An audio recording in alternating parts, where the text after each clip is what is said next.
Hello everyone, मैं Mrs we आप सभी का आपके अपने चैनल स्टडी फॉर यू में वेलकम करती हूँ।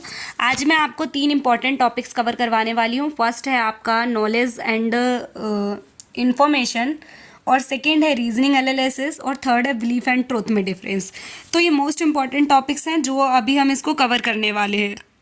तो चलिए बिना टाइम को वेस्ट करे हुए स्टार्ट करते हैं। फर्स्ट देखो, जो इन्फॉर्मेशन होता है आपका, इन्फॉर्मेशन क्या होता है?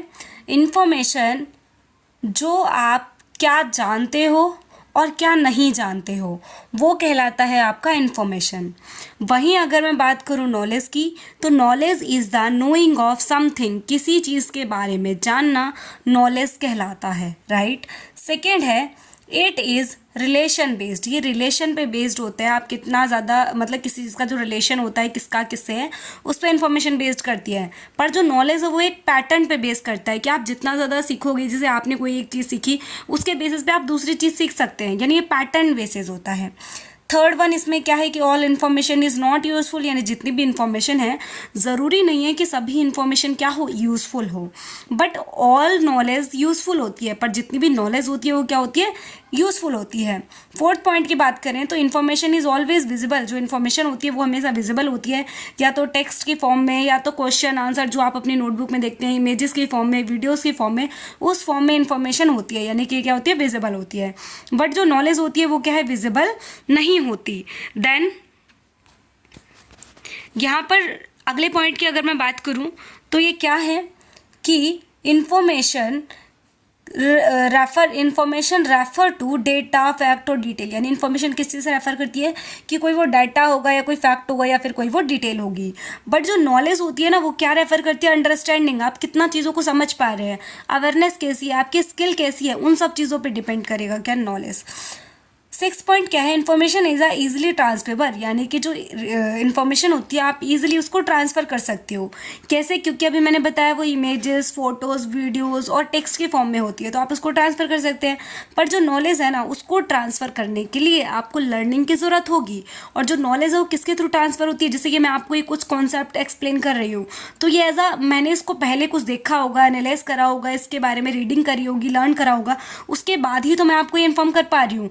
तो जो नॉलेज होती है वो क्या है, रिक्वायर्ड करती है लर्निंग को, कि आपकी लर्निंग जितनी अच्छी होगी उतने अच्छे तरीके से आप सामने वाले इंसान को नॉलेज प्रोवाइड करवा पाएंगे। सेवेंथ वन के क्या है, all information need not be knowledge, यानी सभी इन्फॉर्मेशन के लिए नॉलेज की ज़रूरत नहीं होती, पर जो नॉलेज होती है, जितना भी नॉलेज है वो सभी क्या होती है, इन्फॉर्मेशन होती है, राइट। आई होप आपको ये क्लियर हो गया होगा।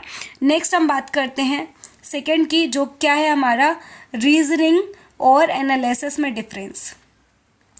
तो देखिए क्या होता है यहाँ पे, it is based on thinking, cognitive और इंटरेस्ट, यानी कि ये मेनली किस चीज़ से बेस्ड होता है, थिंकिंग, आप कितना ज़्यादा अच्छा सोच सकते हैं, कितना लॉजिकली सोच सकते हैं, और आपका इंटरेस्ट कितना है इस चीज़ में, तो उस चीज़ पे डिपेंड करता है, उस चीज़ पे बेस्ड होता है कौन, रीजनिंग।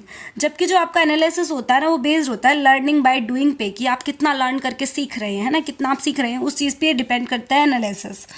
सेकेंड है फैक्ट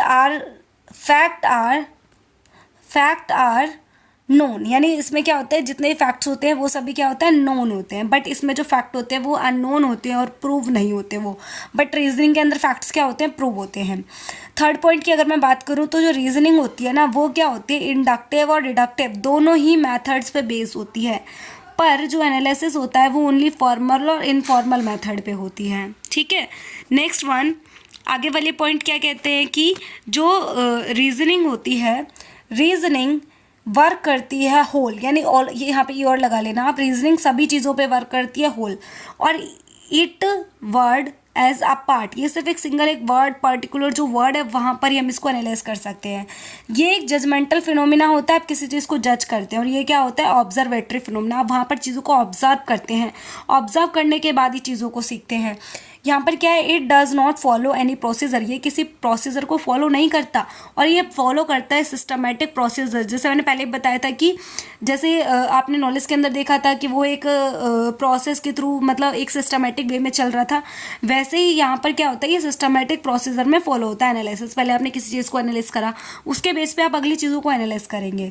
7 पॉइंट क्या कहता है कि in reasoning no planning is required, इसमें कोई प्लानिंग की ज़रूरत नहीं होती, बट एनालिसिस के अंदर प्लानिंग की रिक्वायरमेंट होती है। नेक्स्ट चलते हैं अगले टॉपिक की तरफ, जो क्या है हमारा बिलीफ एंड ट्रूथ। इनमें से कोई ना कोई एक क्वेश्चन आपको 4 मार्क्स में ज़रूर देखने को मिलता है, तो आपके लिए ये वाला वीडियो बहुत ज़्यादा इंपॉर्टेंट होने वाला है। तो चलिए यहाँ पर नेक्स्ट क्या है आपका, बिलीफ जो होता है वो सब्जेक्टिव होता है, यानी एक सब्जेक्ट पे डिपेंड करता है। और इससे पहले मैं आपको बता दूं बिलीफ क्या होता है। बिलीफ होता है अवधारणाएं, जो कि मेनली थिंकिंग पे, एक्सेप्टेंस पे, ओपिनियन पे बेस होता है, ठीक है। जैसे कि हम किसी के लिए बिलीफ बना लेते हैं कि ऐसा है वैसा है ना, ये चीज़ ऐसी होती है। अब किसी ने आपको बोल दिया कि मतलब कई सारे ऐसे थॉट्स होते हैं जो कि पुराने लोगों से निकल के आए होते हैं, मतलब पुरानी थिंकिंग से निकल के आए होते हैं कि ये नहीं करना चाहिए, ऐसा नहीं करना चाहिए, तो वो क्या होता है, बिलीफ होते हैं, है ना। तो ये कोई प्रूव नहीं होते, है ना। तो बिलीफ क्या होता है, अवधारणाएं होती है हमारी। और जो ट्रुथ होता है, ट्रुथ क्या होता है, ट्रुथ एक रियलिटी होती है, एक यूनिवर्सल होता है। जैसे कि सन जो है पूरब से उगता है, मतलब जो सूरज जो पूरब से उगता है, तो ये एक रियलिटी है, ये एक फैक्ट है, यानी कि एक ट्रुथ है। पर वहीं अगर मैं कुछ अलग सा कॉन्सेप्ट आपके सामने लेकर आऊँ तो वो क्या होगा, वो बिलीफ के अंदर काउंट हो जाएगा। नेक्स्ट है क्या, बिलीफ इज़ अ पर्सनल, जैसे कि मैंने आपको बताया कि ये सोची समझी अवधारणाएं होती है कि वो, जैसे कि हम कई बार अपने माइंड में ही सोच लेते हैं कि ये तो ऐसा है, ये ऐसा ही करेगा, तो वो सारी चीज़ें क्या होती है, बिलीफ होती है, अवधारणाएं होती है। तो बिलीफ जो होती है वो पर्सनल होती है, जबकि ट्रुथ जो होता है वो यूनिवर्सल होता है, प्रूव्ड होता है। पर जो बिलीफ होता है वो एक्सेप्टेंस, ओपिनियन और एग्जिस्टेंस पे बेस्ड करता है। बट जो ट्रुथ होता है वो क्या होता है, रियलिटी होती है, एक फैक्ट होती है। और जो बिलीफ है वो बनाया जाता है, बिलीफ क्या करा जाता है, बनाया जाता है।